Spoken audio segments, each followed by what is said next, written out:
Happy Saturday to everyone out there. Welcome to today's Saturday edition of Live at the Waterhole.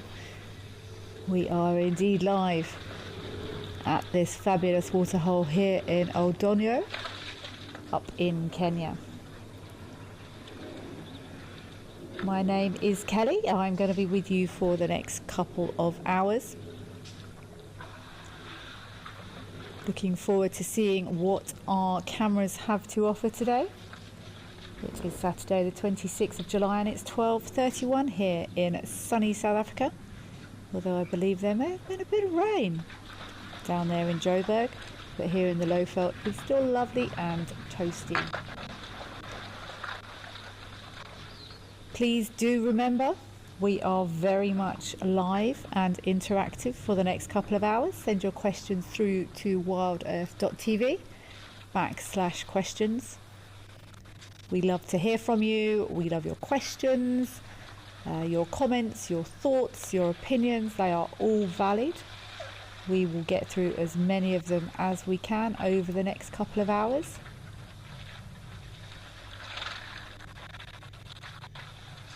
You can also join the conversation on X using #WildEarth. Well, there is a QR code just there to the right of your screens.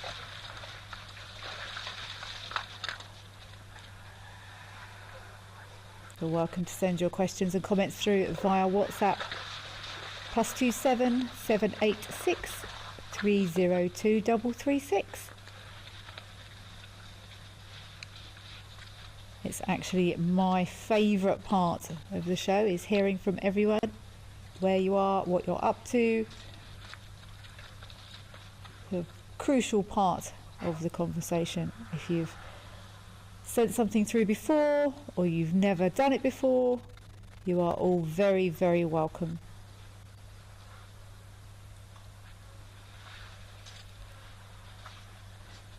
Maybe if we've got any young listeners today, I would love to hear from you, or from who you are listening or watching with.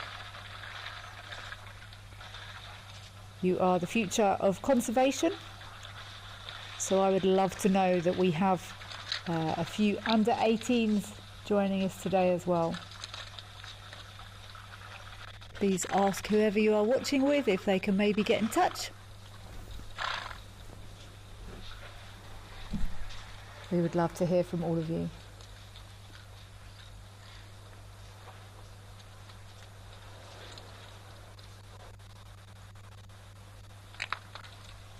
Elizabeth Burkamp, hello. Hello to you too, Elizabeth. You're saying hello to everyone. Thank you very much for being here. You are most welcome. Elson Malamu, good afternoon everyone. Good afternoon to you too, Elson. Julia Gaylard, good afternoon. Good afternoon to you too, Julia. Thank you very much for being here.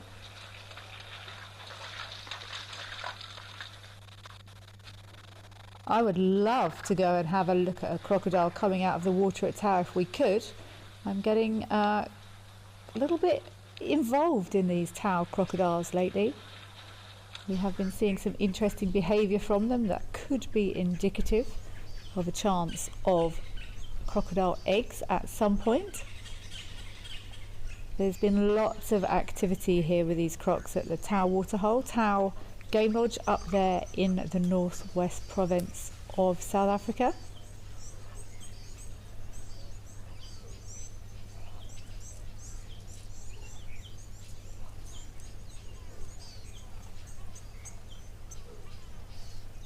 Wow, that would have been very cool. Apparently I have just had reliable information that we had African wild dogs or Cape hunting dogs or painted wolves, whatever your naming preference is, at this waterhole earlier on today. They may have killed something here. I would be unsurprised by this. I have seen dogs hunting at this waterhole many times. While it's quite brutal, I've never actually seen the actual moment of capture with these dogs. I've been very, very close and witnessed some fairly gruesome is not quite the right word, it is nature, fairly graphic scenarios when these dogs have been hunting, but they are notoriously fast, and I have been on the receiving end many times of trying to mostly in vain keep up with them when they have been hunting. For anyone that has been on safari, know that if your guide was attempting to keep up with wild dogs, they would have been incredibly stressed. The guide, not the dogs could not have cared less, but they move, and invariably wild dog sightings, mobile wild dog sightings, are normally quite chaotic for us anyway, because they are fast, and they are they don't tend to move. I know many animals don't, but even if they are not hunting, if they're just moving, they will sometimes move on roads or game paths, but they are not as predictable is also the wrong word. They're difficult. Wild dog sightings are difficult for us. So I've missed multiple wild dog kills by, it's normally about 30 seconds, and we just get there for the end part. Wow, look at this, we've got waterbuck, impala, kudu, wildebeest, and elephant, and a crocodile. Just out of shot the crocodile. This waterhole here at Tau really is incredibly special. It wouldn't surprise me if those dogs were here this morning. They might not be too far away, although there is lots of animals back here. You often find a mass departure of animals from water when there are predators present or actively hunting. It goes spookily quiet. You can almost tell there's been something around just by the lack of prey species.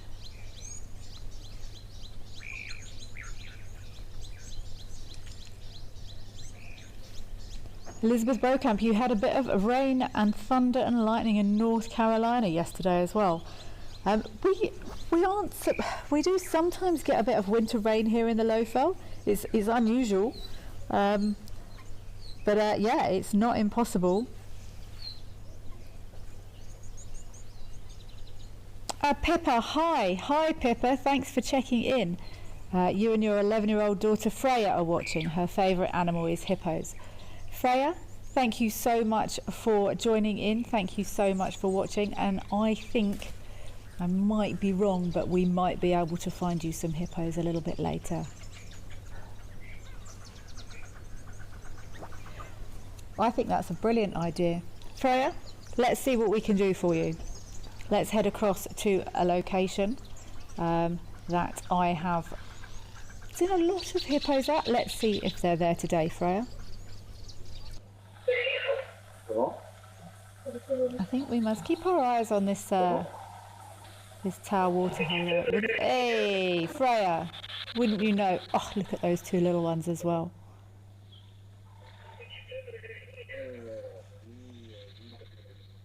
We have been seeing hippos in abundance here at Camelthorne. Some of the, certainly recently, high densities of hippos in not a massive bit of water, but we've been getting some lovely opportunities, Freya, to see these hippos out of the water, which is not something we are able to see often. Certainly in this area, especially in the summer.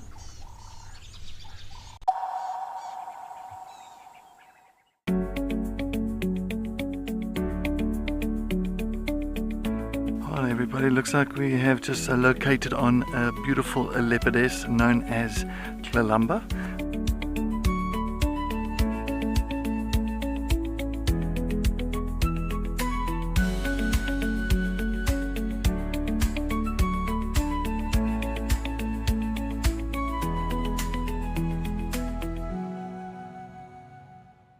At Wild Earth, we believe every story has the power to create change. That's why we've launched the Wild Earth Impact Foundation, a non-profit dedicated to conservation and social impact. By showcasing conservation stories, we can change lives, protect nature, and empower communities. We have partnered with Empowers Africa to accept tax-deductible donations from US donors. Your donation will help fund critical programs that support our mission. Join us and be part of the change.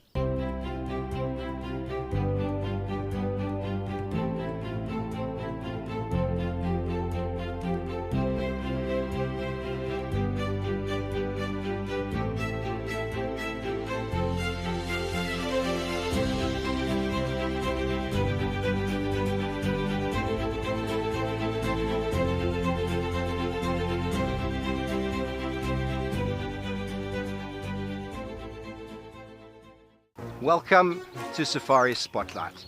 We'll be And you pretend like you're a serviceman, eh? Got no idea what's going on this reserve. Expecting the unexpected. Are we stuck down there? What am I trying to do? So we have another giant of Mabula. That was incredible. This is unbelievable. It's going to be a spectacular afternoon.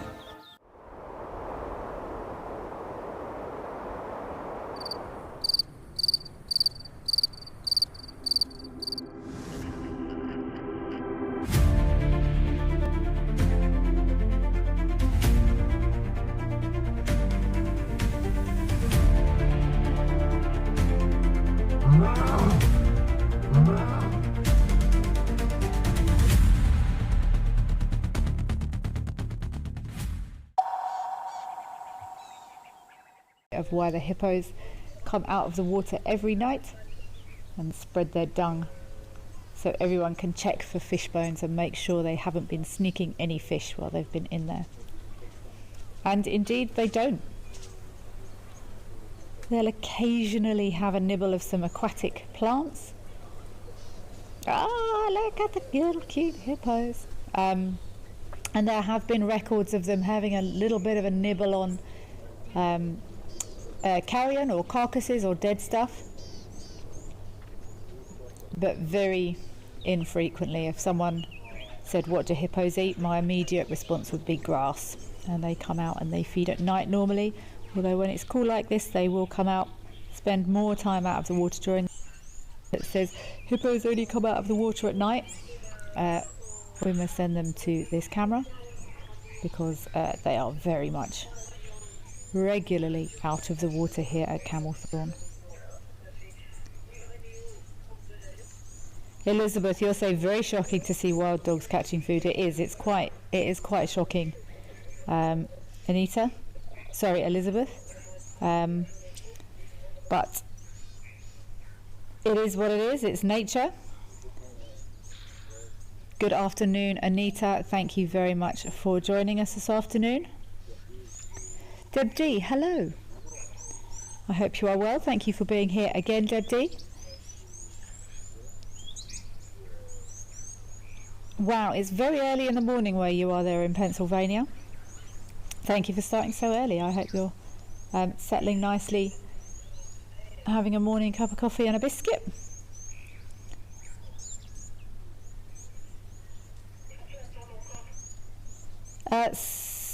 Bass, wow, you are asking a very difficult question. What is the density of hippos compared to the density of elephants in Botswana, in places like that in Botswana? I don't know, Spas. I would have to do, it depends. It depends on the time of year, it would depend on rainfall, it would depend on where in Botswana. Yeah, I don't know what you would mean by density. If you did a 10 hectare, I don't know if you would mean weight or spread. I don't know. We normally see more hippos on this camera than elephants, but that's because the hippos live here and the elephants just come to drink. So that is I cannot answer that for you, Spas. Julie Gaillard, yes, these two little ones, we've seen them a few times now, these two tiny baby hippos. I finally started trusting my information and no longer have to check, but when baby hippos are born, they are tiny. They can start as low or as light as 25 kilograms and not normally any heavier than about 60 kilograms, which is tiny. I mean, 25 kilograms is the size of a medium-sized dog. And when you think how big these... What's that one at the front doing? Is he playing with that rock? Is that a rock? Or is it a bit of mineral or something?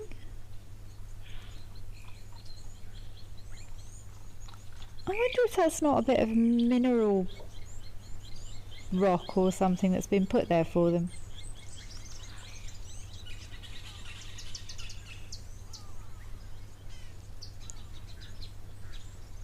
Wildlife lady, good afternoon.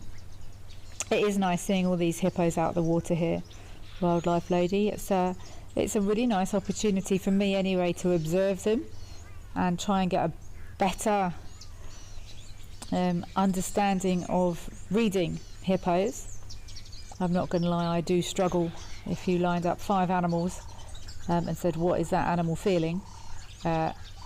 And one of them was a hippo, I'm probably going to be better at the other 4 than hippos, because we don't often get a chance to see them. Normally all we get is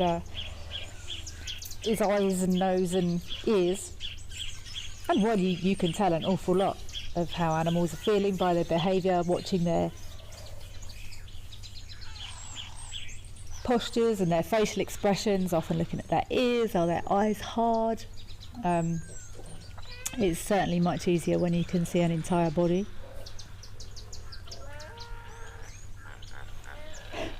Recycled teenager in England. That is a brilliant name. You're saying thank you for bringing such wonderful wildlife into our homes in the UK. Well, recycled teenager in England, it's my pleasure. Thank you for participating. And I don't recall ever hearing from you before, because I think I might remember that name. I can relate. But it's an absolute pleasure. Thank you for getting involved. We do see some super cool... See, look, this is a fun interaction.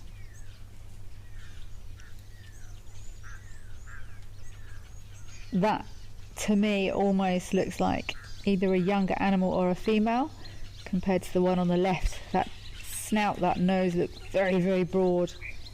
Big body. So maybe that might have been a slightly submissive sort of head drop. Many animals will sort of mouth the air as a submissive display.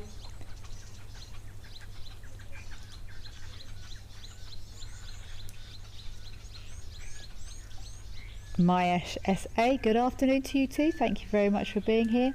Lovely to see hippos all looking restful. It's a very peaceful scene here today. It almost looks like they're all about to settle down for a little bit of a nap.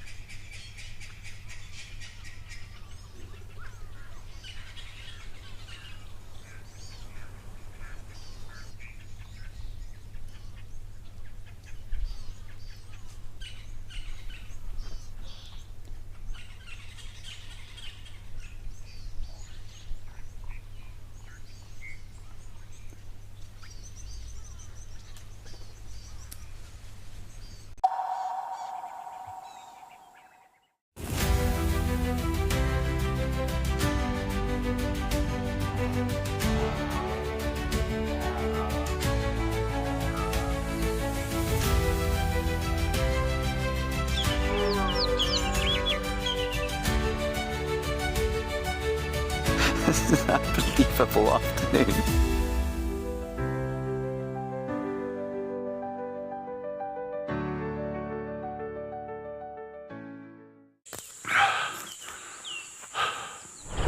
What does it take to handle the wild? Balance. Determination. Focus. Yaku!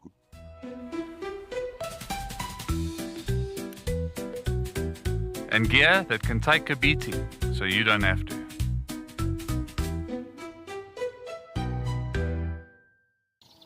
I get to wake up every morning and go out there and look for cats. I get to create my everyday safari for myself. I grew up in the sort of central eastern suburbs of Johannesburg, fully qualified trails guide and a fully qualified nature conservationist. I love the wild places. I love being in the wilderness. It's probably one of the best jobs I've ever had and probably ever could have.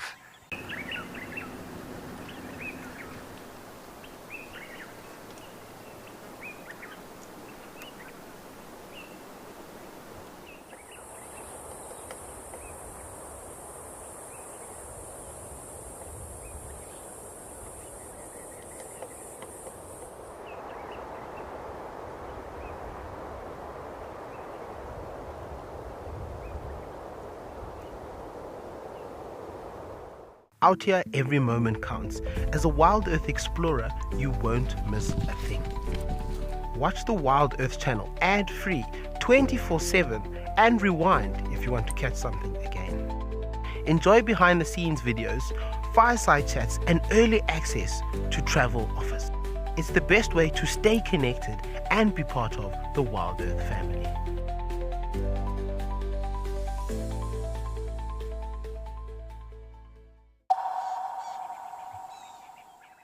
And they almost developed a system of they were coming down the right hand side of the bank and then drinking and then going back up the left hand side, and then there was a couple of youngish elephants trying to also get down, and it was all got a bit chaotic here yesterday. Very different vibe on this Saturday afternoon though.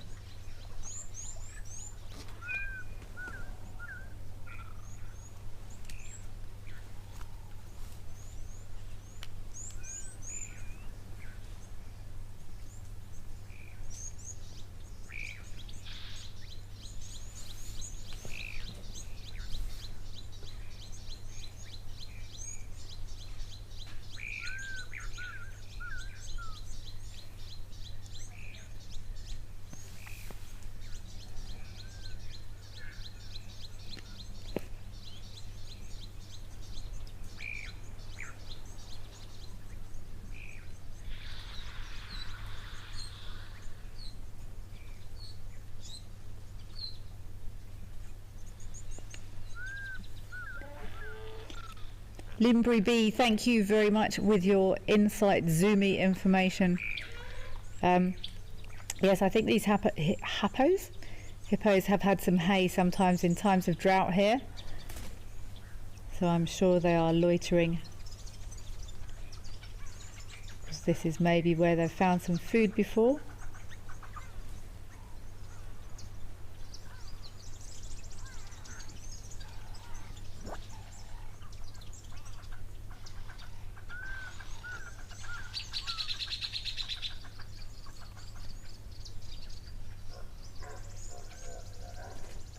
Oh, another little interaction here.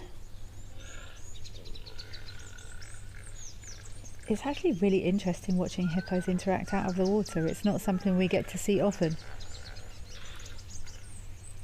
That's my favourite thing. People often ask, I don't know if anyone can hear a fish eagle. I think it's where I am as opposed to on this camera.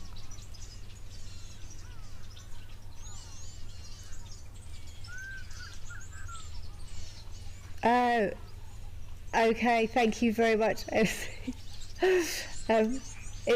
great fun doing, I've been sitting outside for the last week enjoying these lovely cool temperatures and trying to deter monkeys from coming and picking near my house, and it's a bit confusing sometimes working out the bird calls, so thank you very much for that update.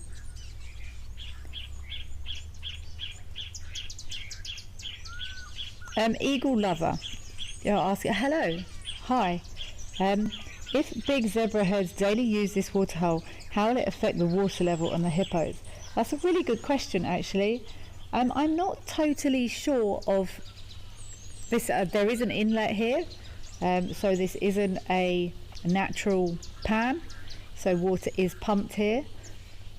I know from spending time in areas with pumped pans. It can be monitored, so I'm sure if there were suddenly thousands of zebra that came out of nowhere, it could definitely affect the water levels, and also it could impact the water from a perspective of lots and lots and lots of splashing hooves and dung and things in the water.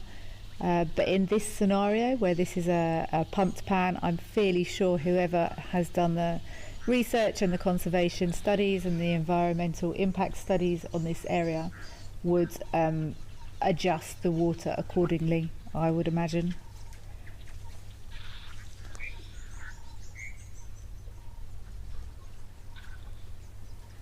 So that is where the water comes in. It comes in here, that does it. See, there is a trickle coming in there. So I wouldn't have thought it would be very unfair of humans to keep a water supply coming in here and then suddenly allowing it to dry up, especially in a dry season. So I think it would probably be adjusted accordingly, Eagle Lover.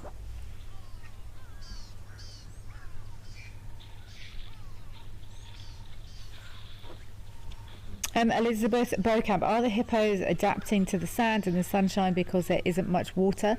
Possibly a little bit.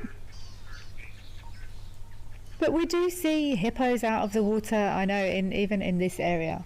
And it confuses me immensely, because guiding school tells you that they've got sensitive skin and they don't come out of the water when it's hot. But then sometimes you see a bunch of hippos laying on the sand when it's 40 degrees, which I don't really understand why. So they might be adapting a little bit. I'm not sure where the next nearest body of water might be. There's water. There is some water they could be in at the moment, but they're choosing to be out on the sand for whatever reason that is. So yeah, it might be some element of adaptation.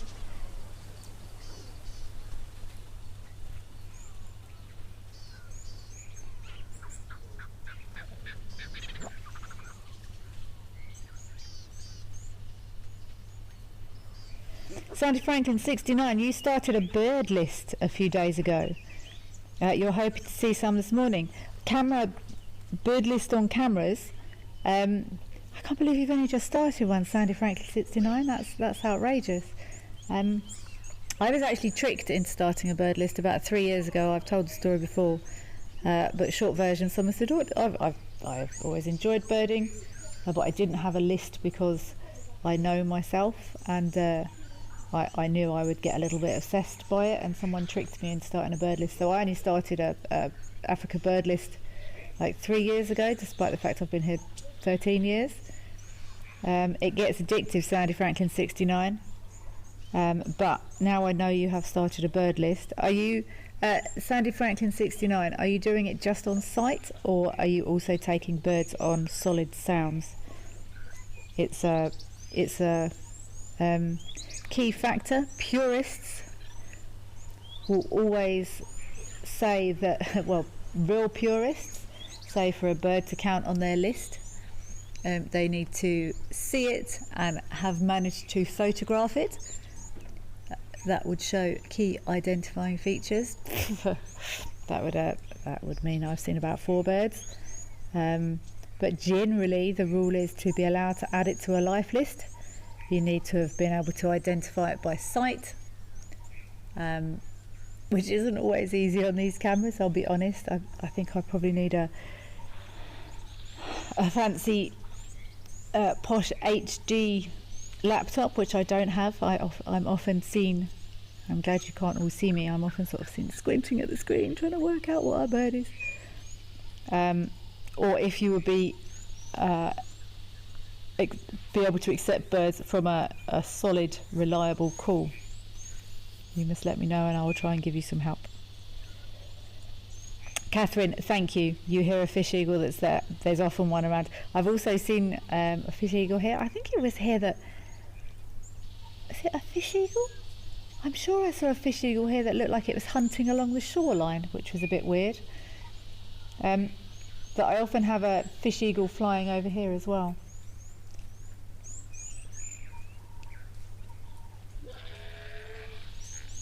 At the moment I've got a cicadary type insect, some wax bills, and I just had a chin spot batis calling here as well.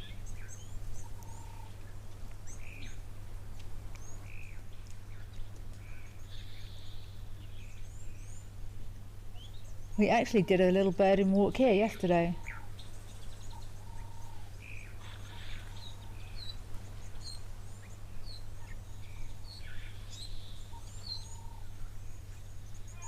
And we added I added 3 new birds to my list yesterday. Melanistic marble. These hippos always make me smile. It is lovely to spend some time with them. Especially those young ones.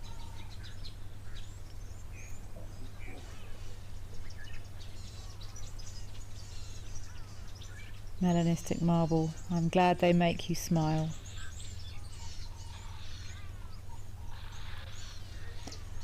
Alrighty, look at this big, see that looks like a bull to me walking out of the water.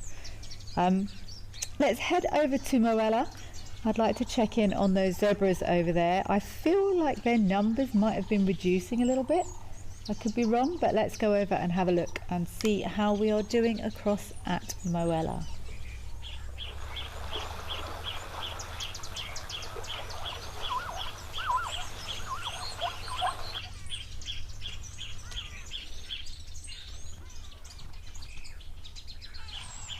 Oh, okay, this looks like lots. I think there was like 10 here yesterday. Interesting, the ebbs and flows of nature.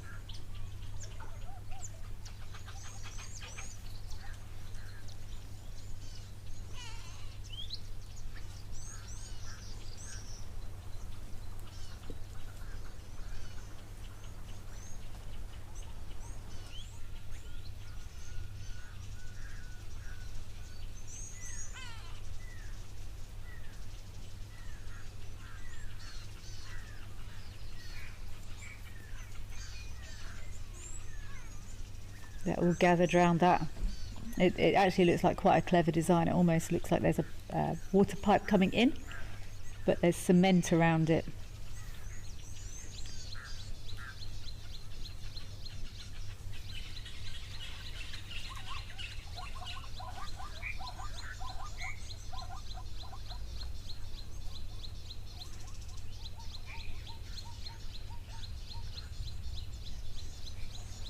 There's been lots of vocalizations here.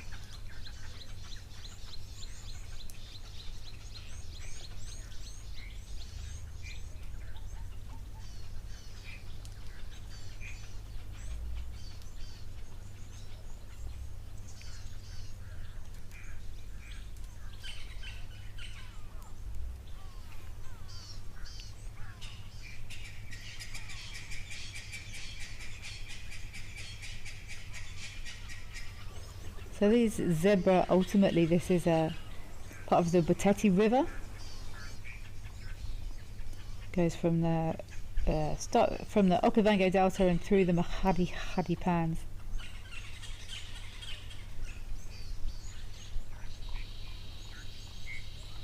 Huge migration of zebra,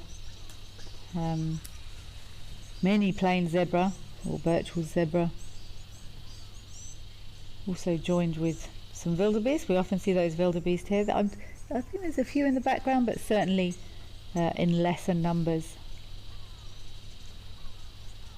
They're all see, some of them are waiting patiently to get in there. They move from the salt pans, where they graze in the summer months, up towards the Buteti River, covering hundreds of kilometers in a sort of loop. But we must remember that migrations are cyclical, so it's almost sometimes people forget that they go to somewhere and then go back to somewhere as well. So it's an ongoing cycle, finding resources, water, well, mostly water, any food they can, but ultimately most wildlife movement is based around resources. Those resources are water, food, and reproductive opportunities.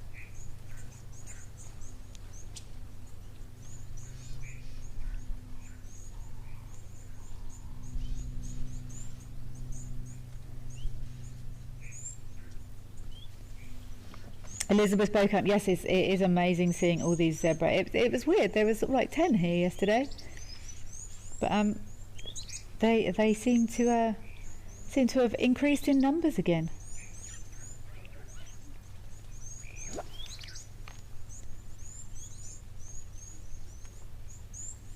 So yes, Riley, sorry. It's they move from the salt they in the summer. So the wet season, they're spread out on the salt pans, they're grazing, and then during the dry season, probably May, June, July, August, September time, they move up to this area as the pans dry up, and then in the wet season, they will move back to the pans for their to feed.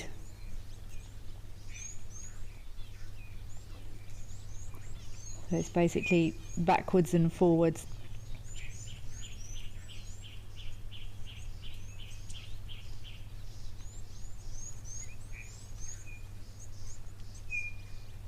Deb D, which camera had all the zebras running down the hill yesterday? It was Camelthorne, I think.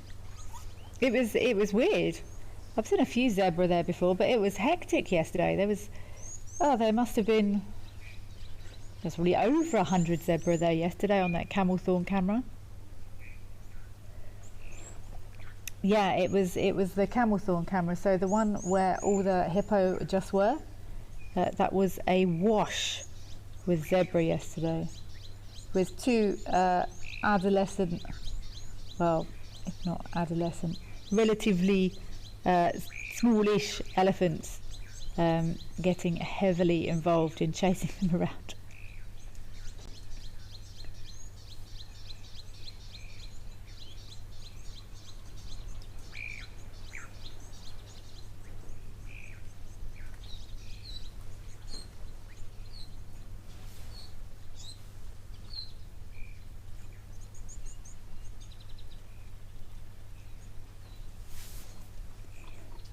So you can see there's not much here for these guys to eat, but they're obviously eking a living out here.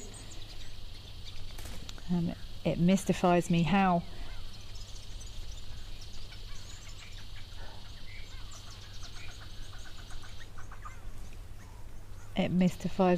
many of these giraffes,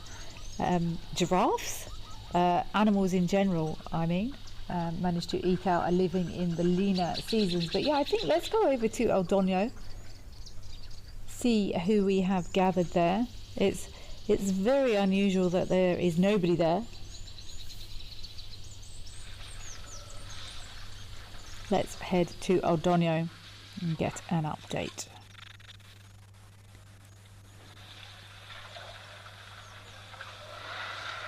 Is this my favourite elephant? I'm not supposed to have a favourite elephant, am I?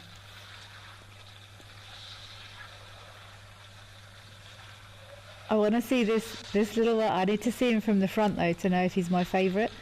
But I've often seen a much smaller elephant than the rest of all these big boys, and he normally stands in the middle of almost a circle of.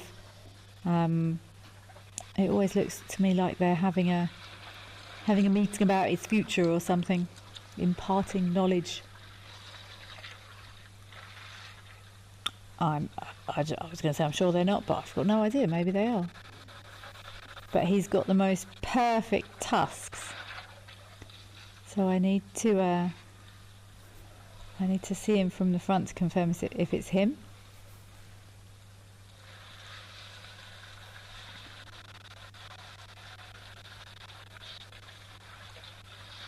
But he often stands in the middle of them all. Mayesh essay. Do I think that zebras will ever have the same stripes to another? No, I do not. I think you might find some that are similar. I've noticed before that sometimes if if a female has got a really weird sort of wall or a whirl or a jaggedy bit somewhere, sometimes that will carry through to foals.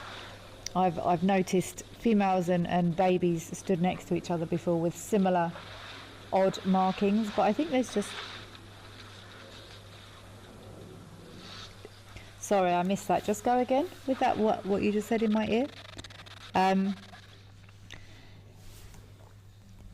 I think it can sometimes carry over genetically.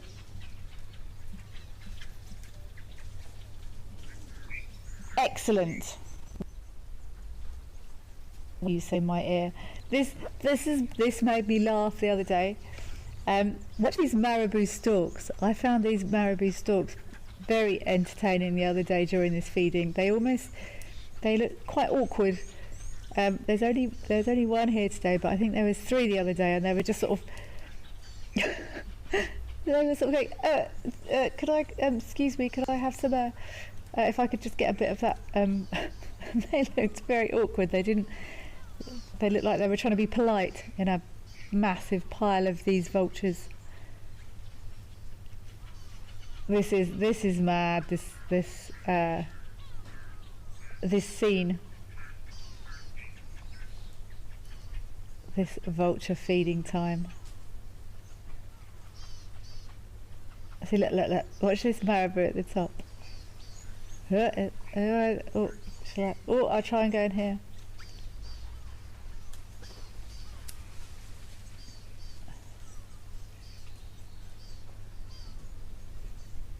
Did he just get a bit and then drop it?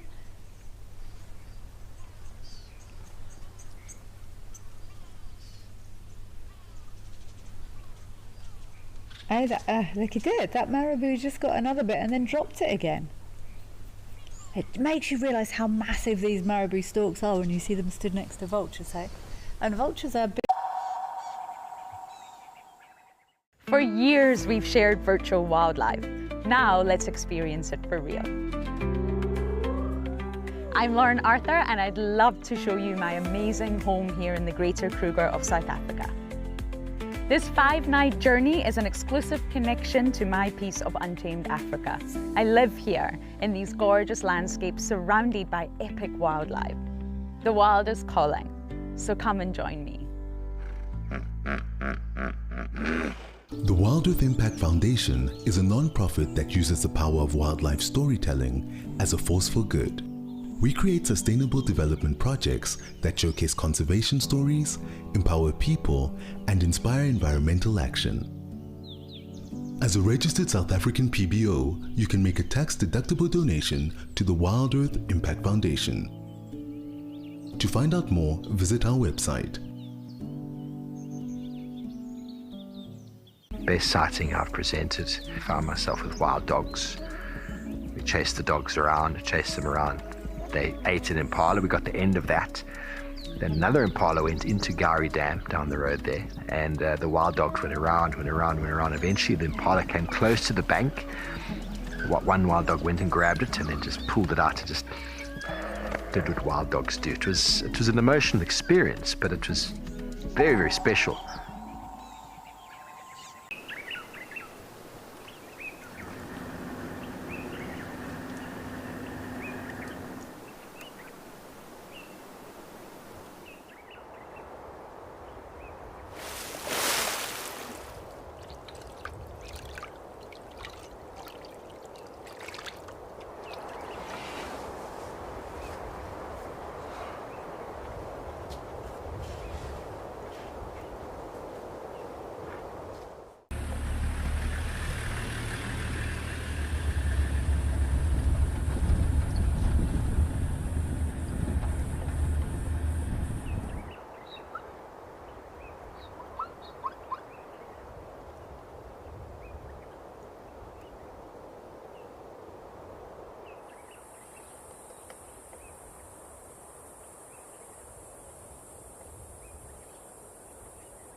Themselves on meat and carrion.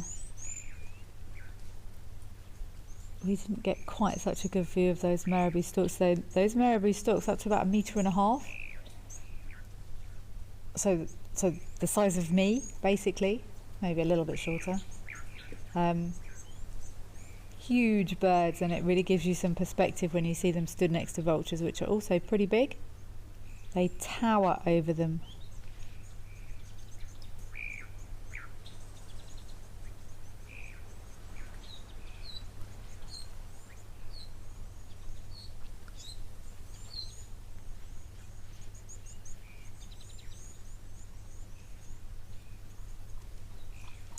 Ivan, that's an interesting question.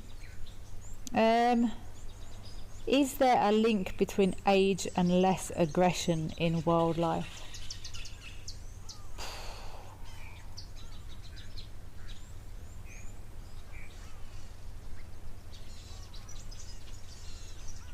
I'm thinking, Ivan. It depends. Again, it depends. Possibly. My brain has gone to reproductive aggression, or resource aggression, as I would call it. Baby things don't have reproductive ability or reproductive rights, depending on how you want to phrase it. So baby things will not demonstrate reproductive or resource aggression. And then when things are in their my brain is going to like lions for some reason, but it's the same for most animals. I think the more reason they've got to show aggressive behaviours, the more likely we are to see them. And the main causes of aggression in wildlife are predatory or well, so much as in dogs a lot of the time. Predatory aggression, so catching food, resources, so fighting for either food or water or breeding resources, and young things, they get fed by parents, and then they move into a period where they need to show those aggressions, and then as they age, does it reduce? Possibly a bit. But yeah, brilliant question, Ivan, but very, very broad. Is there a link? Yes, is the short version. I think there probably is.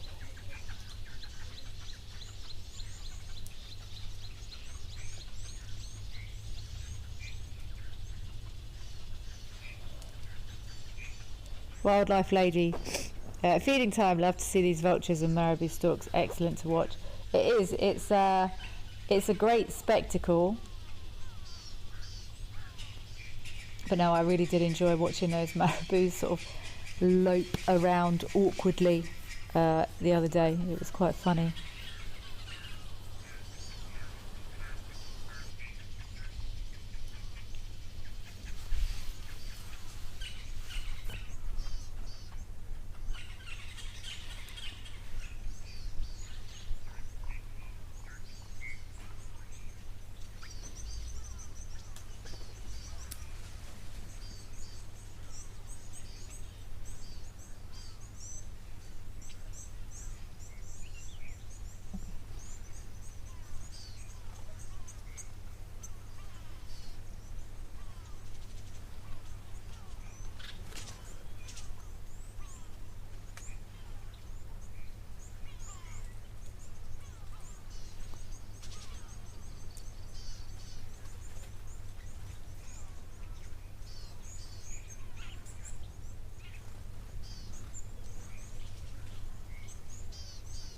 And look how they're picking through any bits or scraps or morsels that might be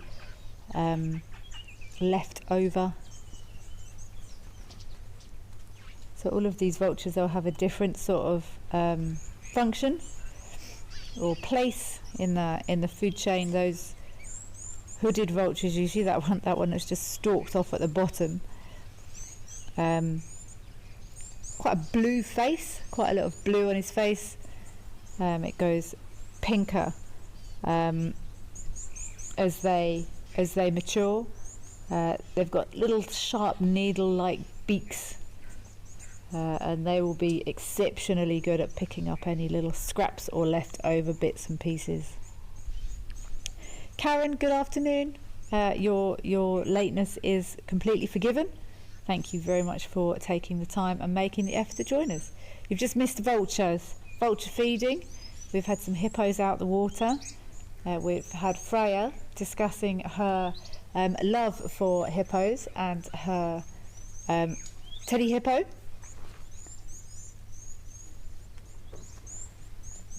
So thank you for making it here in time.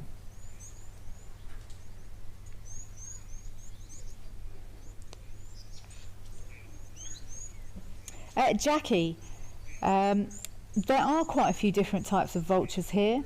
I'm not entirely sure exactly how. Look at them. They're actually very comical to watch, vultures. In this shot, we've definitely got whiteback vultures and hooded vultures. Was it here the other day? I thought I saw a juvenile white-headed vulture, but I can't remember if it was here or not. I'm just trying to think who I've definitely seen here.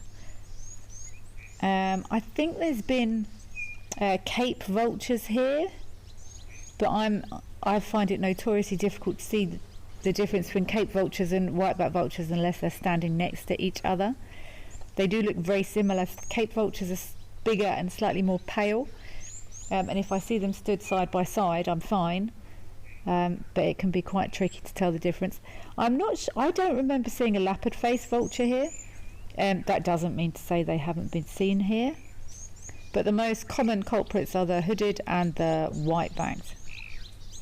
But yeah, I can't remember if it was here or on one of the other cameras.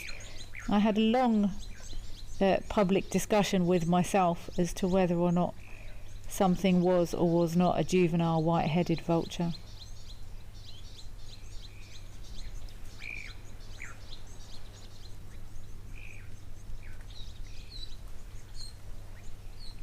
So certainly in southern southern Africa, let me see if I can recall them. I think there's nine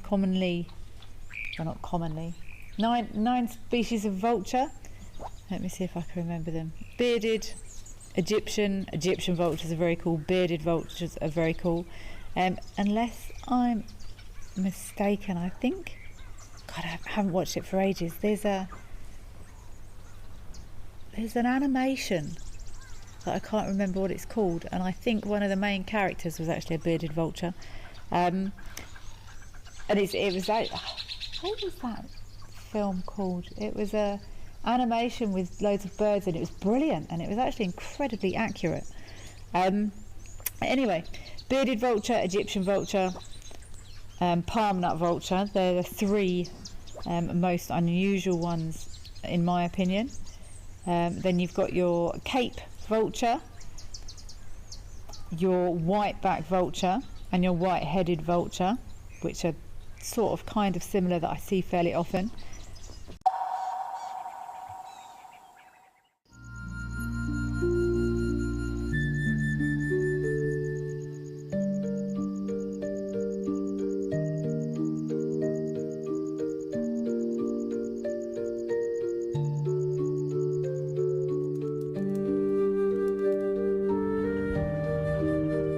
This unfolds in front of you.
into the heart of Africa from the comfort of your home. Female leopard tracks over here. Join our expert guides for a live 3-hour safari where every moment is real, unscripted, and unforgettable. Ask questions. Animals rely on their senses. Share your thoughts and be part of the experience as we explore together. Safari Live. Out here, every wild moment matters, and as a Wild Earth explorer, you won't miss a thing. Watch the Wild Earth channel, ad-free 24/7, where you can even rewind and watch something again. Get access to behind-the-scenes videos, fireside chats, and access to early travel offers. It is the best way to stay connected and be part of the Wild Earth family.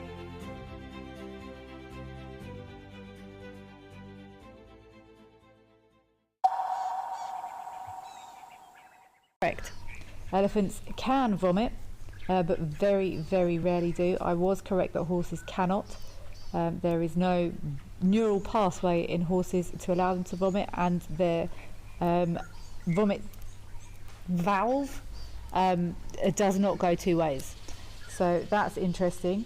Elephants can, but very, very rarely. They've got just their body formation, their gut formation, and the effort it takes means it very rarely happens. I've certainly never seen it, but it's possible, but would normally only ever happen if they were very, very sick. And during that time I also found out some of the other animals that cannot vomit, and I was right with horse. Rabbits can't vomit, rats and mice can't, guinea pigs can't. Birds, which is interesting, birds will regurgitate, but that's a different action to vomiting. Same goes for snakes, also they can regurgitate but not vomit. So that was fascinating. I was incorrect. Elephants can, but as a rule they do not. I will not discuss that again in case anyone finds it too much.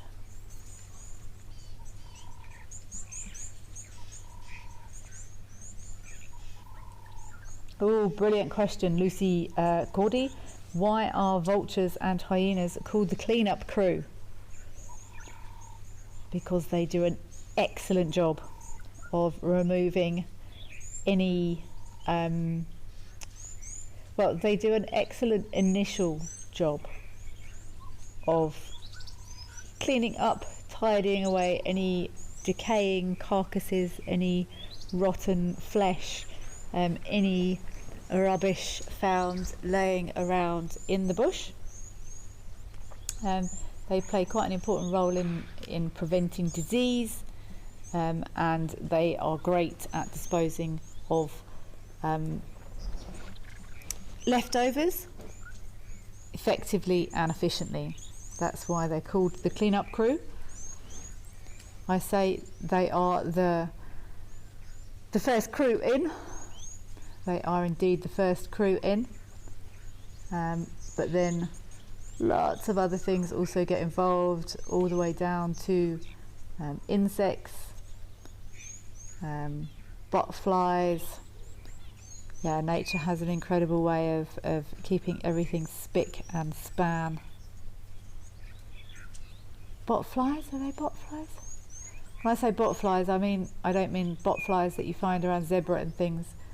Botflies as in normal flies. I don't know. The same as botflies? Probably not. Flies. Let's just call them flies. But yeah, between the crews, rubbish is tidied away quickly and effectively.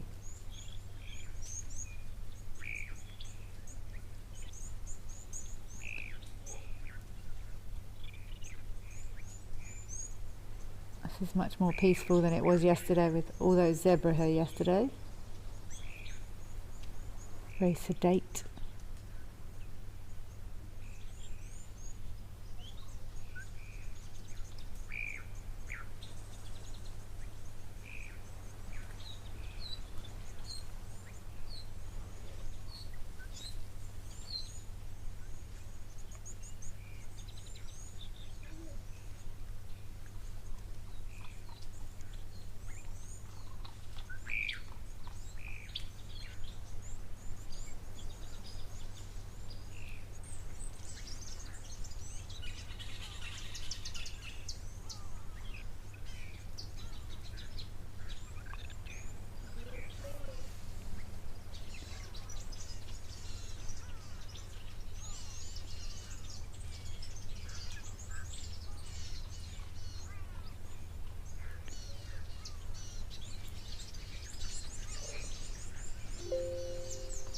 just, sorry if anyone heard that, I'm just turning my sound up here a little bit. I want to see if we've got any exciting bird calls here. I actually saw yesterday we've got some weavers that are starting to gather and make noise here. So we're still far. I also saw a couple of little leaves sprouting on a couple of my plants.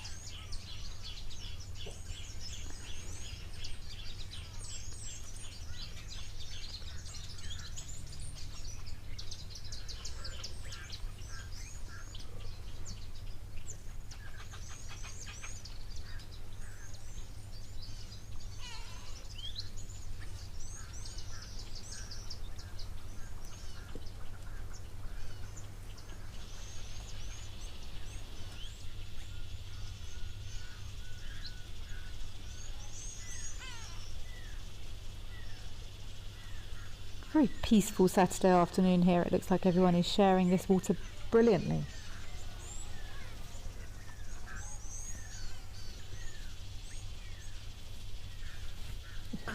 Oh, excuse me, I just sneezed.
Is that another inlet down there?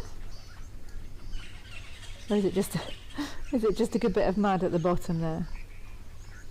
It could be that there's another, oh no, maybe not. I think that's just a good mudding puddle at the bottom there, maybe.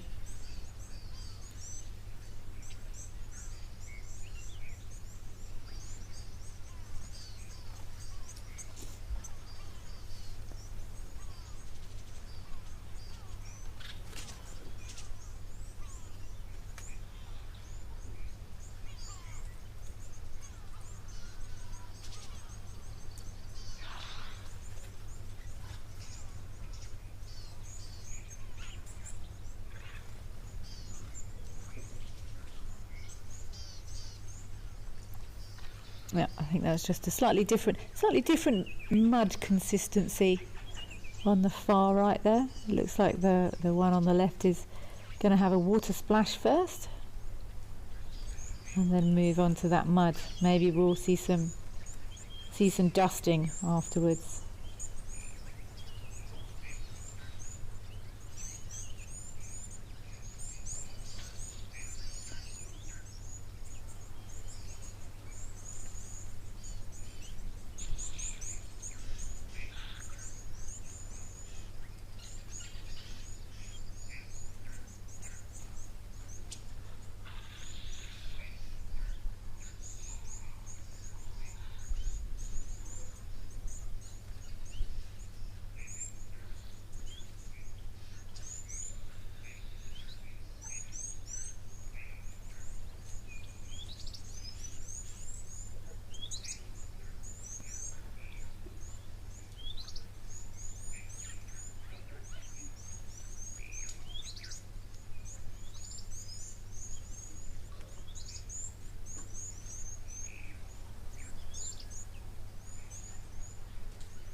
Definitely much more peaceful here than it was yesterday.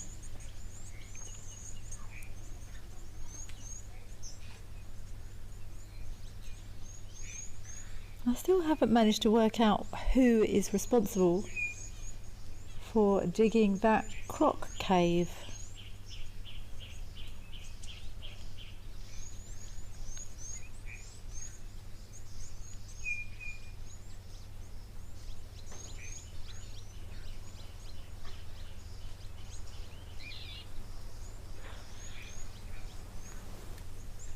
I haven't noticed anyone in there today,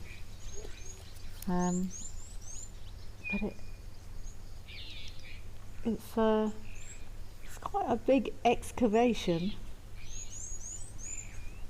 and it almost looks like it's maintained as well.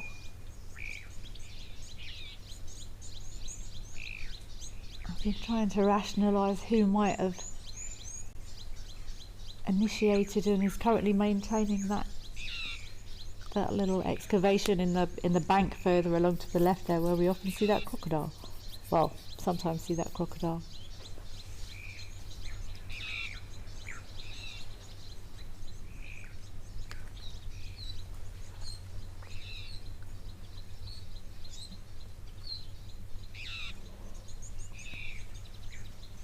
Lucas, you're asking, when does the bottom part of the elephant's foot harden up?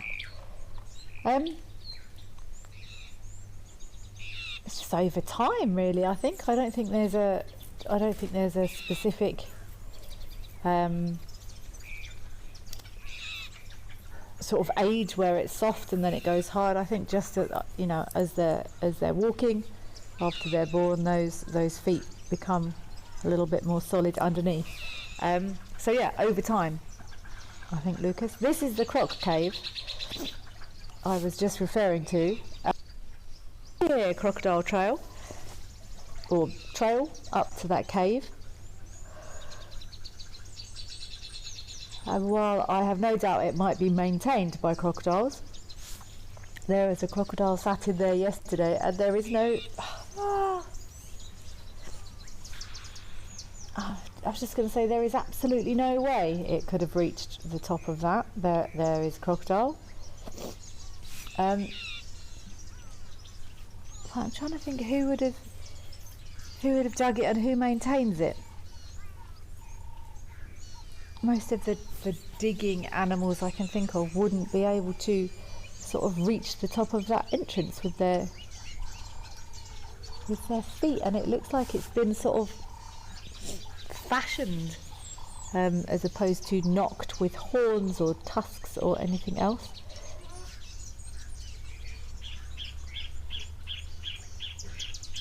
So if anyone's ever seen anything sort of excavating the top of that croc cave, I would love to hear, because I'd love to know who is responsible.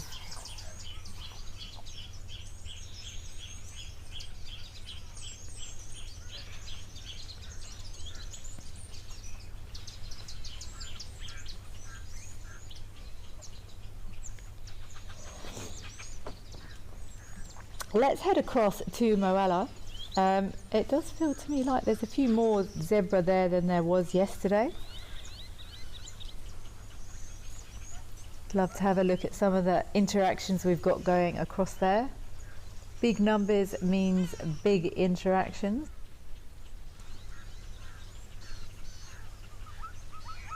Oh, that's all changed again in the last 10 minutes. That had zebra there a minute ago. And it had lots of zebra there, but now there's big elephants there.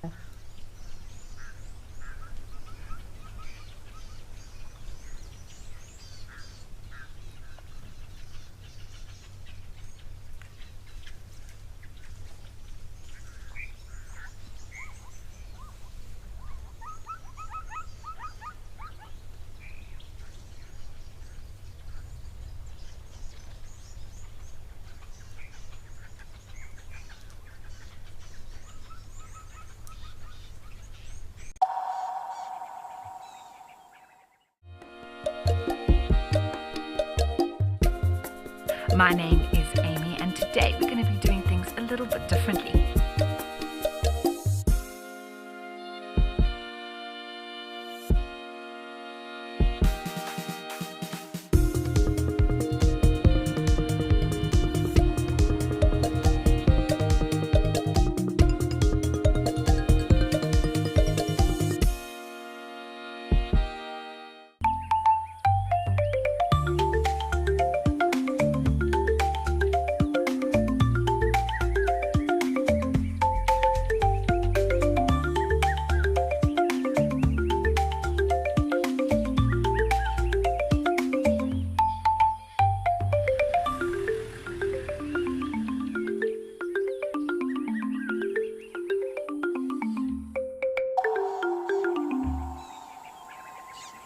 My full name is Mpho Tikani.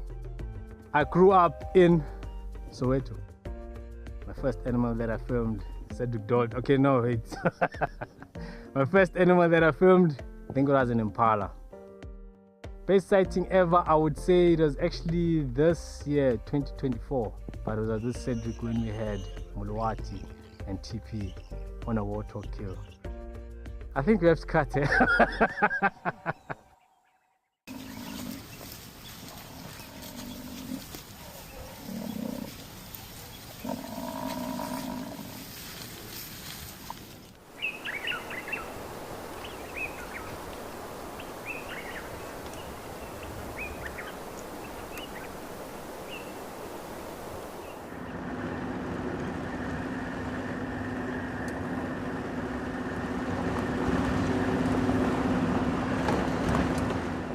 Safari, wine, and waterfalls.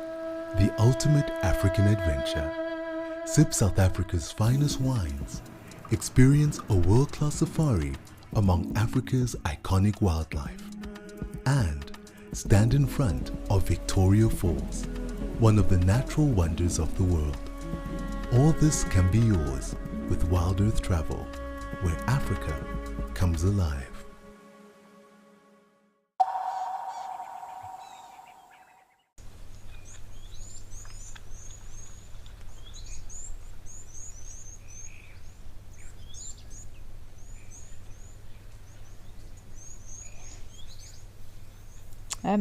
Candice, you're asking which is more territorial between male and female elephants? Elephants aren't strictly territorial. For me, the defining term of an animal being territorial is that they will defend an area. They will have almost a demarcated area. When you say territorial animal to me, I immediately think lions, male lions, well, female lions as well a bit, but my prime example of a territorial animal is male lions. They have boundaries to their territory. It's often very clear, often a old fence line or a road or something will demarcate the boundaries of that territory. Anyone or any other male lions entering that territory will be told to leave immediately in no uncertain terms, whether or not it's physical or deterrent by roaring or scent marks around the territory, and the intruders won't enter. Elephants don't do that. They don't defend like they wouldn't. It's quite complicated. They wouldn't necessarily. They wouldn't defend an area. They don't have territorial boundaries. They do have home ranges. They might. I was going to say they wouldn't defend this area, but they might defend this area then there'd be more chasing other animals away from a water source as opposed to defending a territory. If they're with reproductively viable females and another bull appears, they will defend those reproductive rights, but it's not a territory as such. So that's a really long-winded answer, Candice, but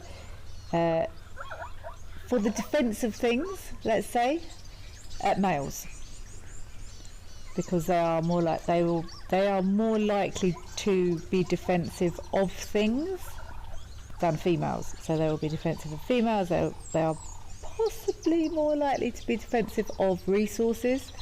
So water, in my opinion, if you saw 6 bull elephants around a sole water resource, they would be more likely to chase each other away than if you saw 6.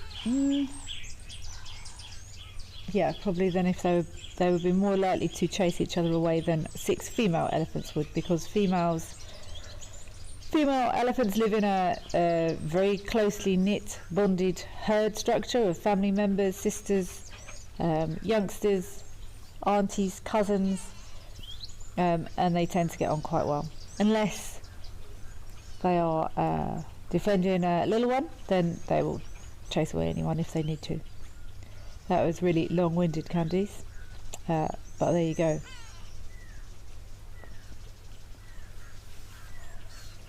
Saying that, there's 3 elephants stood here perfectly happily, not chasing anyone at all. So, as is always the case, it depends.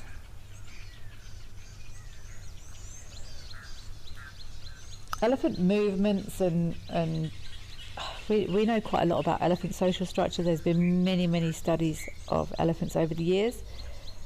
We know they are a matriarchal system. Those herds are led by the wisest female. If that female dies,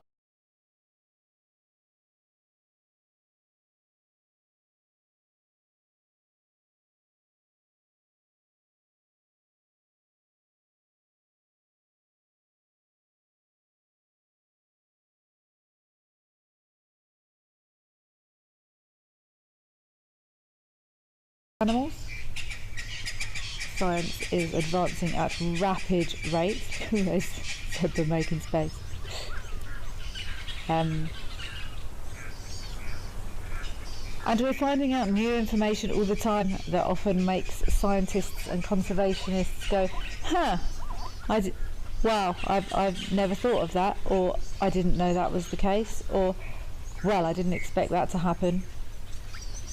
And it's happening more and more regularly, and understanding is advancing at an ever more rapid rate because we are getting better monitoring techniques.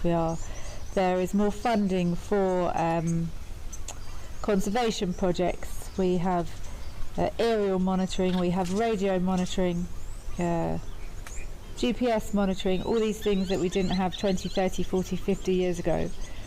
And as a result of Robin McLean, Ellies are not sharers. No. To be fair, that elephant didn't chase those zebra. He was just minded his vibe. He was just wandering along. But I guess the zebra didn't want to be trapped between that elephant and that sticky, muddy puddle. I feel them. Let's see if they will go back to that water now. Now those elephants have made space. Let's see if the zebras reform. Ah, yes, it looks like that's exactly what's going to happen.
Elizabeth, you're asking, do these water holes ever dry up? What do the animals do then?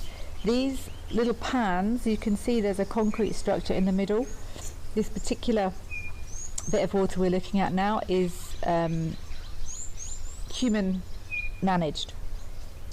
So this particular one we're looking at the moment, this will not dry up. Many waterholes do dry up, natural pans.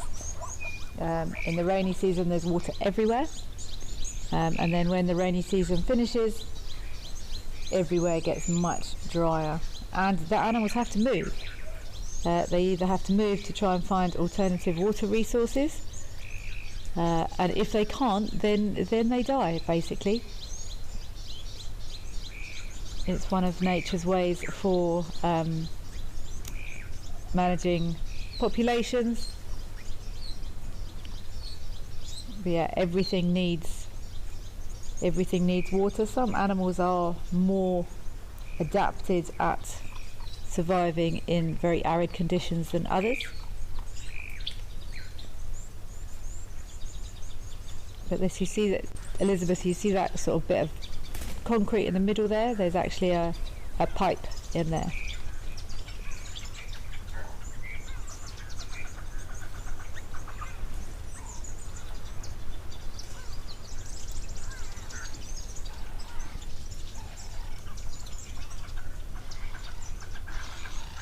But it does amaze me, I was saying earlier, how many of these animals eke out a living from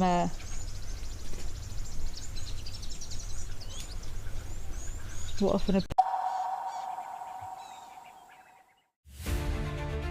I met this remarkable rhino bull, whose name is Samson, last year in a place of extraordinary beauty, history and story. I'm going back there to see him in October, and I think you should come with me to his mysterious mountain fastness.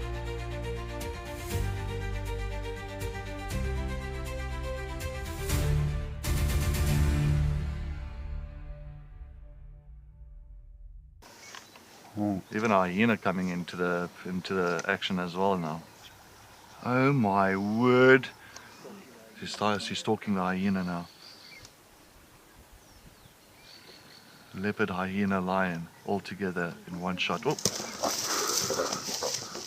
Whoa. This is action-packed.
If you love watching Wild Earth, here's a little tip.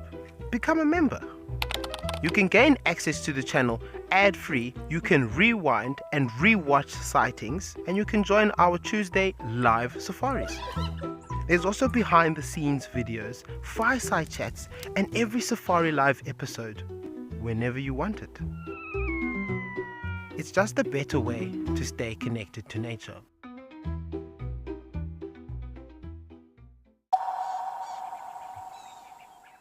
And fighting and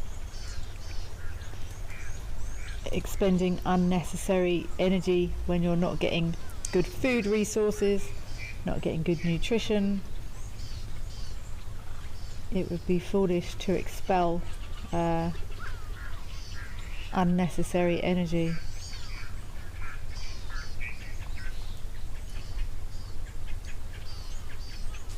Maybe us humans should take a leaf out of their books.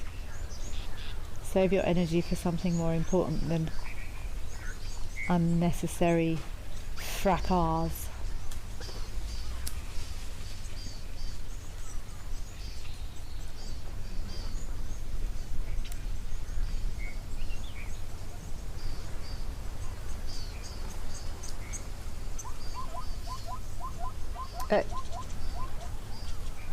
Catherine, yes, the zebra certainly do respect the elephant, as they should.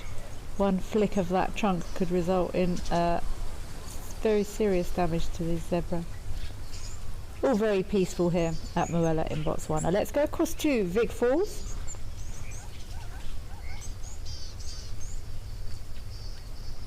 We can see how the situation has developed across there.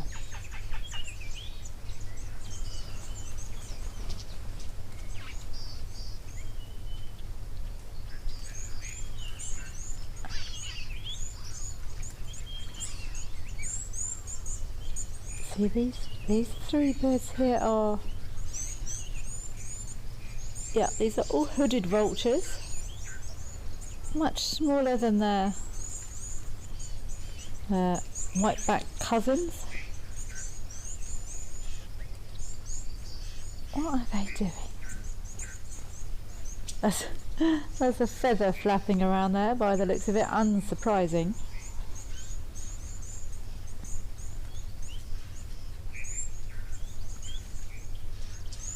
So these hooded vultures, if you look at their beaks, they're doing some good work in the soil there.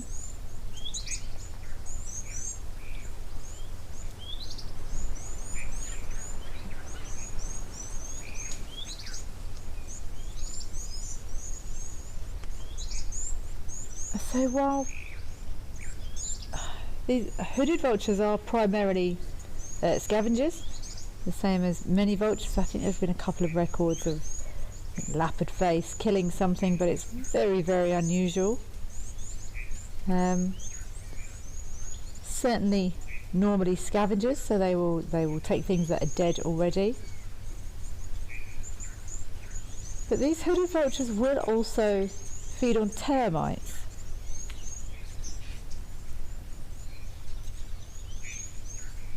And it looks like they're digging in there.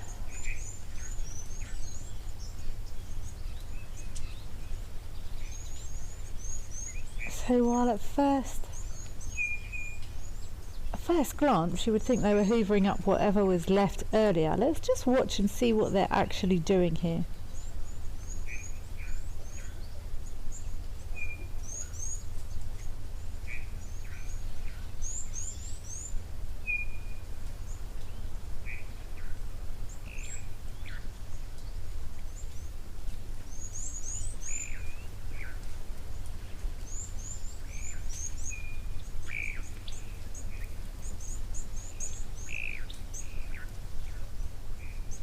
So it could be these vultures they've also been recorded to feed on lion poop, which must have some nutrition in it.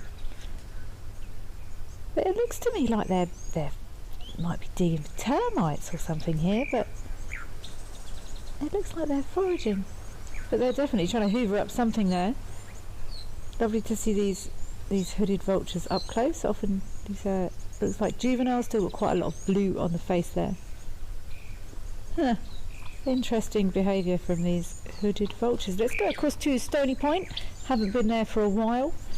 And let's check out and see what our dussies have been up to.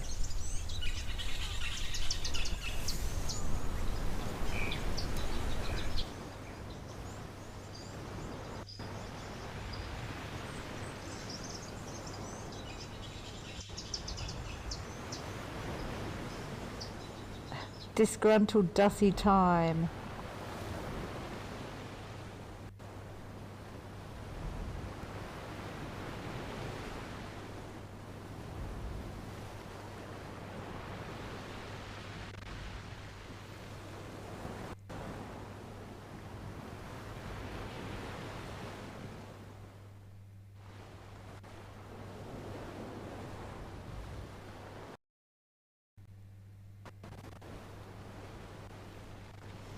It's also quite relaxed here at Stony Point. We often find these dussies hopping around.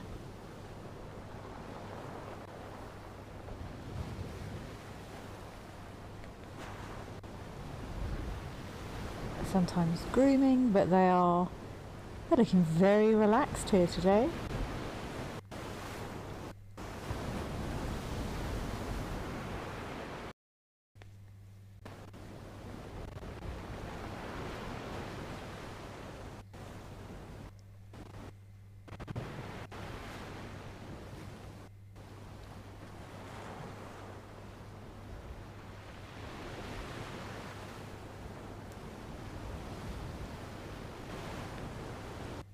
almost got not quite the right angle, but nice to see.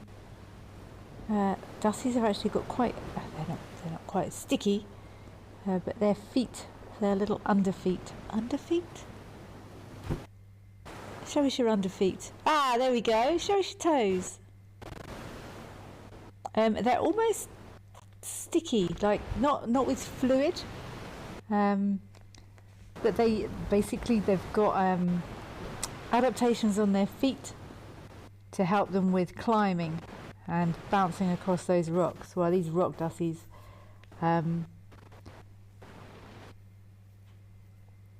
often found bouncing across rocks, and that specialist or somewhat specialist foot structure helps them to avoid tumbling.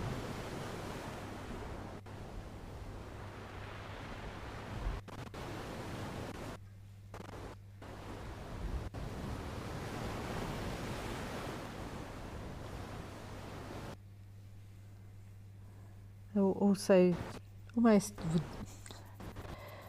sweat through their feet. Also helps with that suction onto those rocks. It's not, suction's the wrong word, they're not sort of like Spider-Man suction feet. They've got funny faces, these little dussies.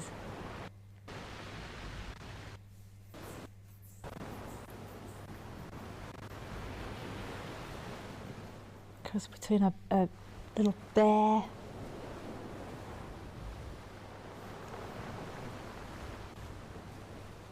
I'm not sure how often I've never seen these dussies here. Alarm call or alert to any aerial or any other predators for that matter.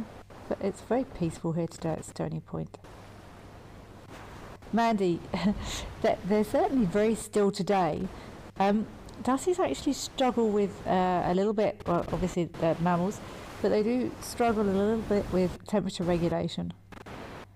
So they have to do basically what their temperature requirements need them to do to stay either warm enough or cool enough.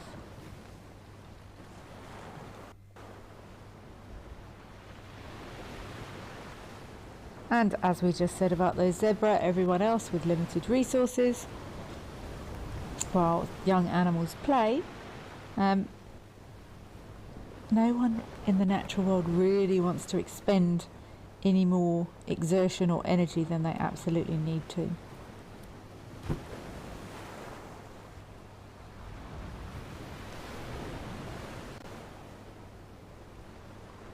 Catherine Hudson, hello, thank you for joining. What would those dussies feed on, you are asking? Dussies are herbivores.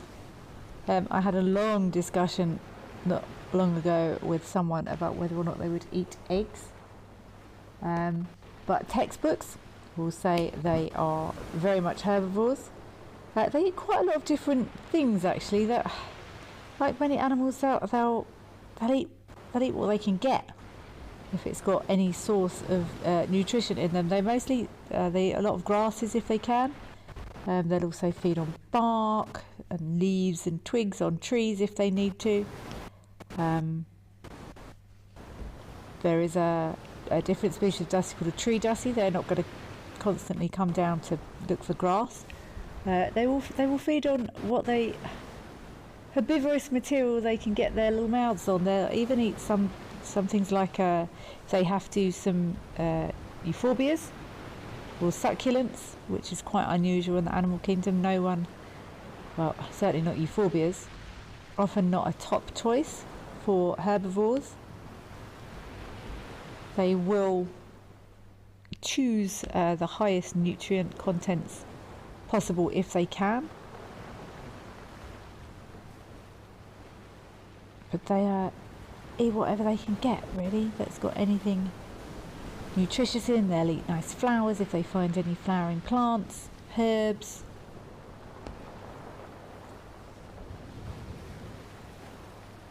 As needs must.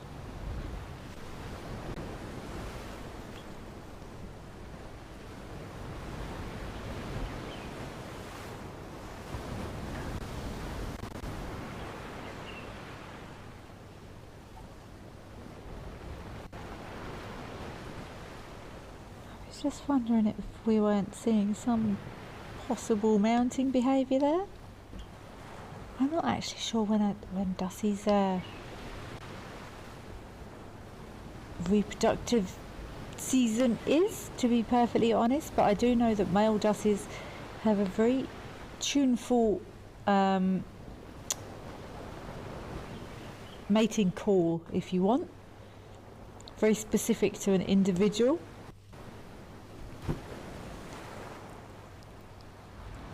I actually went away and listened to one of these songs a while ago, and it's quite tuneful. Actually, you wouldn't have thought such a little Okie would be quite such a good singer. Mr. Elemental, Kelly, are the Dussies the size of small, medium, or large fat rabbits? I love that question. That's my kind of question, Mr. Elemental. I'm glad you didn't ask how much does that Dussie weigh. I would say a large fat rabbit, to be honest. They're actually bigger than you would think. I don't know what they would weigh, but yeah, I would say a large fat rabbit. An adult one, anyway. I don't actually know how much a Dussie would weigh, but I'm going to find out now. Let me check my book.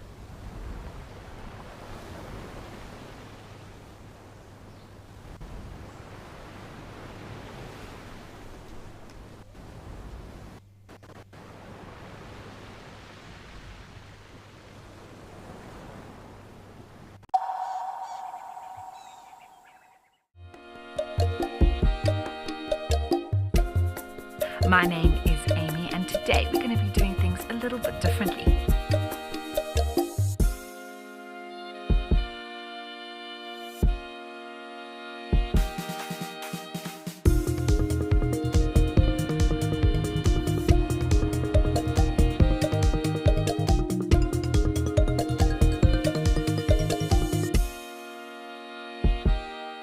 At Wild Earth, we believe every story has the power to create change.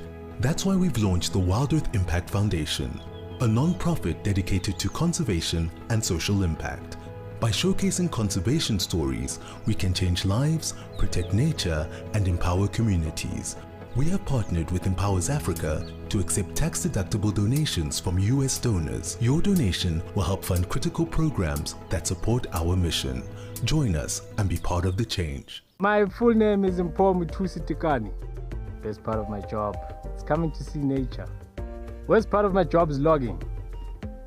That's the worst thing ever, because you have to log amount of footage. You sit in front of that computer and yeah, you think of deleting the footage, but no, they need the footage. If I want a camel, probably a soccer player. I know some people don't believe me, but I'm very good, I'm very fast. Welcome to Safari Spotlight. We'll be And you pretend like you're a circus man, Got no idea what's going on in this reserve. Expecting the unexpected. Are we stuck down there? What am I trying to do? Because we have another giant of Mabula. That was incredible. This is unbelievable. It's going to be a spectacular afternoon.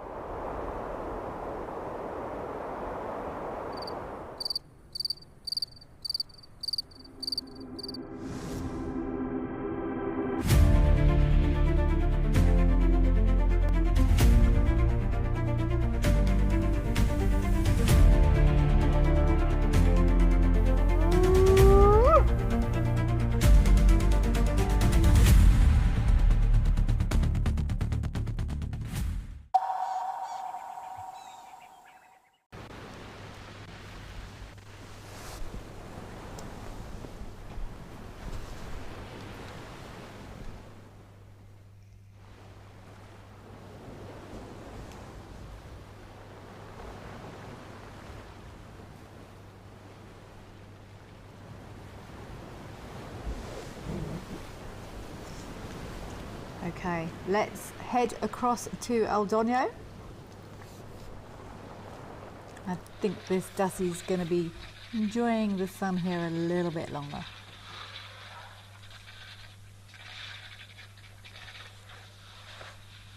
Cool temperatures there in Cape Town at the moment. Wow. Let's see, is this little guy on the left here?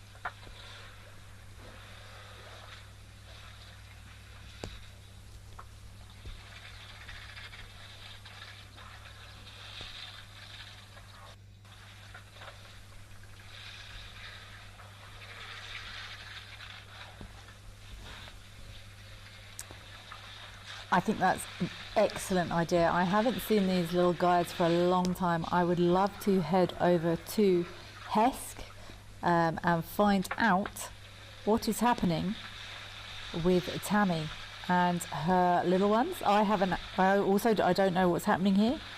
I will be very keen to see how these little guys have grown. I still don't know if they're boys or girls. I have no information, but let's go and have a look and see how they are developing. Ah, wow, they are growing.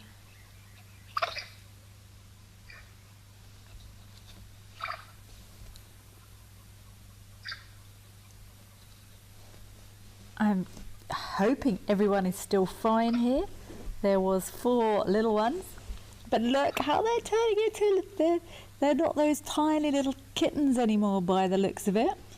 They're small cheetahs now, as opposed to, look, they've even started to get that movement going. That was almost a very stereotypical cheetah walk that little one just did out the screen there, but she looks like she's doing well, Mama.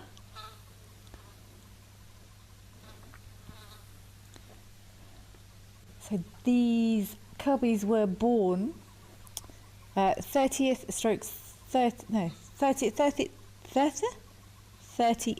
of April, I believe. So they're racing up to 3 months old now. Look at them in that little patch of shade. I haven't checked in on these guys for a while. So who said cheetah don't climb trees? They do not. Sometimes people do sometimes get cheetah and leopard mixed up a little bit. Cheetah climb trees. Their claws are not designed quite the same way as leopards. Leopards are much more able in the trees.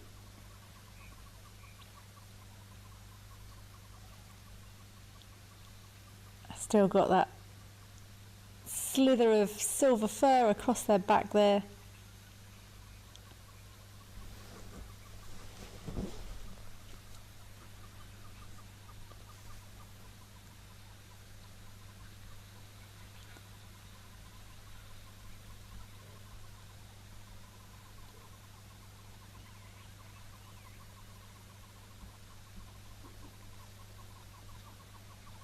Ever watchful mum.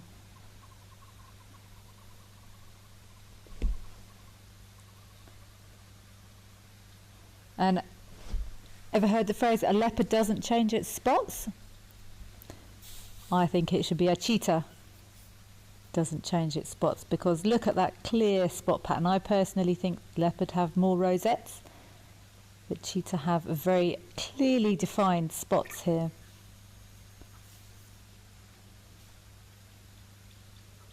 But she's been doing a great job.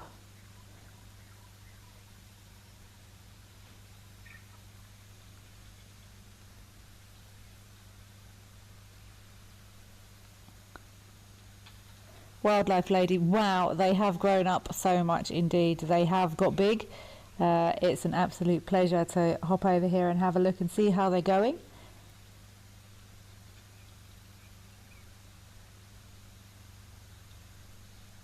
I thought that was very interesting, seeing that little one sort of saunter there. Very much a cheetah stride, in my opinion.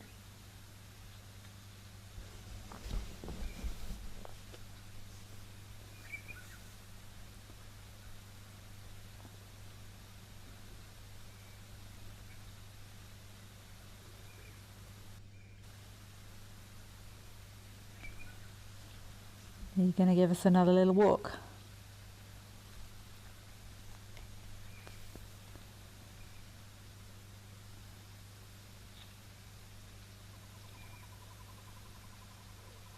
So normally by about 4 or 5 months, cheetah are weaned. So they will be exclusively, certainly by 6 months, they will certainly... Ah, Mum's having a roll. Ah, look, look, look. Yay, hi little guy. That's a cheetah stride. If I squint my eyes, I could tell that was a cheetah walking. Very distinctive. And this is often, if we're very, very lucky in the bush, this is kind of when we might start seeing cheetah families a little bit more regularly. These little ones are more mobile.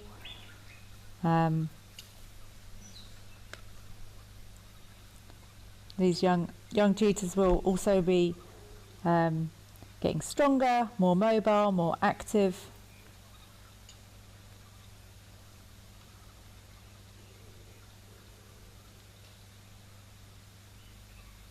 Good to see that all 4 are indeed still fine and healthy and well. Amazing to note that she did indeed give birth to at least 1, if not more. Possibly even all of them, I'm not sure, I wasn't present. But in the open here, which is very, very unusual for any animal anywhere really.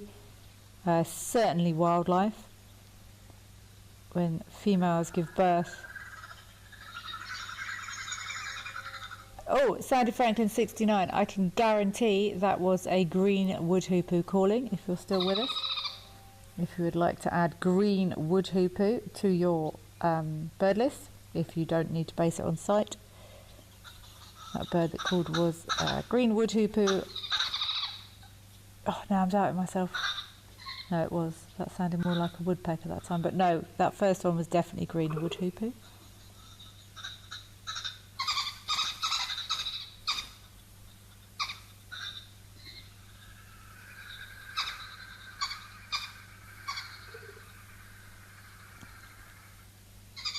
Playtime!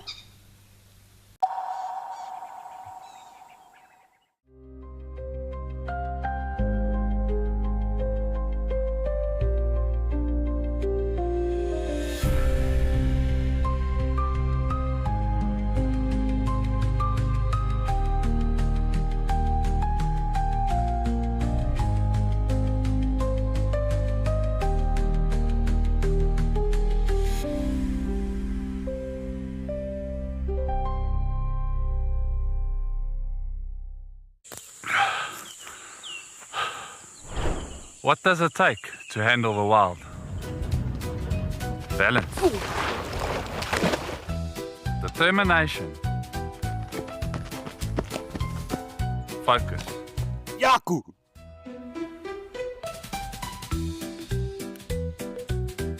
And gear that can take a beating so you don't have to.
And they often lose kills to, oh gosh, lots of things. Leopards, hyenas, lions. I've heard of a story, I don't know how true it is, of a cheetah losing a kill to jackal before. As well, the males will form coalitions. I've heard up to, well, I've seen up to four males hang out together, safety in numbers, etc. Females are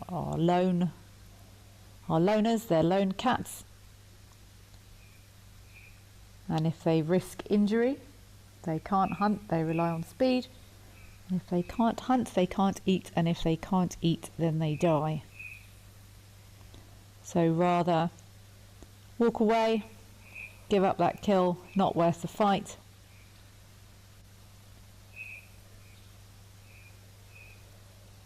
They're designed for speed. I actually saw a clip not long ago going online of a very slow-mo clip of a cheetah running. It's insane. If anyone wants to gain a new appreciation for these incredible cats, go away and find yourself a super slow-mo clip of these animals running. Full speed. Yeah, they're quite spectacular. Oh, as a reminder, this little cheetah I was saying, it was kind of standing in that tree. I've seen a cheetah in a tree before, but their claws are not, people often say cats' claws are retractable. They're actually extendable. Their natural status is in, and then they come out, and then they go back in again. So lions, leopards, domestic cats. But these cheetah, their claws are, they stay put. They're fixed position. One of the ways you can identify their tracks quite easily, if you can see those claws in those tracks, and they're, rather than, they will use them to grab prey, trip things, but they're like running studs for cheetah. So they're not as sharp. They don't rip and slice like lots of the other big cats. They're more a form of stabilization than a hunting tool as such. So they don't have the power in the shoulders that leopards have to climb. They're fine, they're light, they're flexible. If you look at a cheetah running full speed, you look how that back flexes. So while they are big cats, they're small big cats. Wildlife Lady, I'm glad you've loved today's live at the Waterhole. The pleasure is all mine. Thank you for being here.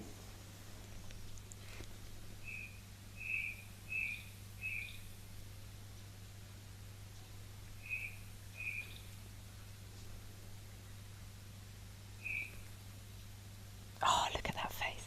There's very pronounced teardrops down their face.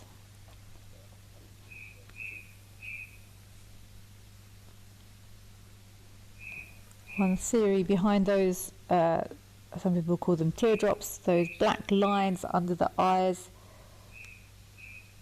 One theory is they act like sunglasses. Cheetahs are much more likely to hunt in the day. And then some of the cats' books say lions and leopards are nocturnal, cheetah are diurnal. I wouldn't quite go that far. But one theory is that those teardrops, those black lines, act like sort of sunglasses to prevent a bit of the glare into their eyes. And then if you look on some of the other cats, they've got white. They've got more white around the eye area. Acts to magnify some of the low light that they're more likely to hunt in. Well, it's almost the end of the show again. Thank you all very much for joining us this afternoon. It's been an absolute pleasure. I hope you are all having a peaceful, restful, happy, healthy Saturday, and you continue to do so. I'm going to leave you with these 4 happy, healthy cheetah cubbies. So nice to check in on them and see that they are all doing so well. All almost up now in that classic cheetah pose.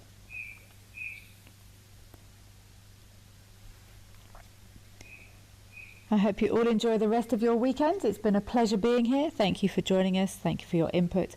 And I will see you again soon. Take care.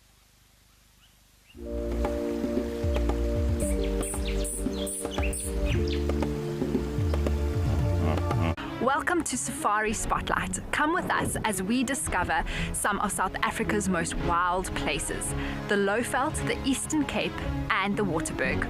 We'll track and hopefully find some wonderful wildlife while basking in the magnificence of these landscapes, all filled with a sense of African wonder. If you like what you see on Safari Spotlight, you can visit these wild and special places by visiting wildearth.travel. We'll plan your dream African safari.